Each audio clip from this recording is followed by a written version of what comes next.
वज़ीर आज़म इमरान खान की ज़ेर सदारत कौमी सलामती कमेटी का इजलास होया, जिहदे विच वज़ीर दिफा परवेज़ खटक, वज़ीर खारजा शाह महमूद कुरैशी, वज़ीर खजाना असद उमर, वज़ीर मुमलकत बराए दाखिला अमूर Shehryar Afridi, chairman joint chiefs of committee general Zubair Mahmood Hayat समेत तीनों मुसल्ह फौज के सरबराह शरीक होए।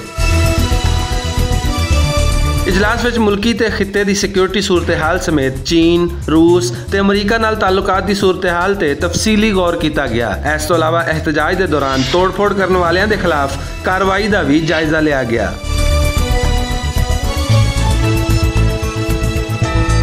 वज़ीर आज़म नूं धरना मुजाहिरीन के खिलाफ की जाने वाली कार्रवाई की रिपोर्ट में दस्सिया गया है कि मुल्क भर विचों 5000 तो जायद मुश्तिल मुजाहिरीन ते शरपसंदां के खिलाफ मुकदमे दर्ज किए गए हैं ते मुलजमान की गिरफ्तारी वास्ते तमाम वसाइल बरूए कार लिआंदे जा रहे हैं। रिपोर्ट में दस्सिया गया कि इस सिलसिले में वफाकी ते सूबाई हुकूमतां मुसलसल राबते विच ने ते वजारत दिफा समेत तमाम अदारियां तो मदद ली जा रही है। वज़ीर आज़म नूं रिपोर्ट में यह भी दस्सिया गया कि FIA ते PTA के हुकाम सोशल मीडिया ते नामनासिब मवाद फैलाने वालों के खिलाफ कार्रवाइयां कर रहे हैं ते शरपसंदां की शनाख्त वास्ते वीडियोज़ ते तस्वीरां की भी तशहीर की जा रही है। इन्हां सारियां कार्रवाइयां तो लगता है कि इस बारी शरपसंदां नूं उन्हां दे मंतकी अंजाम तक जरूर पहुंचाया जाएगा।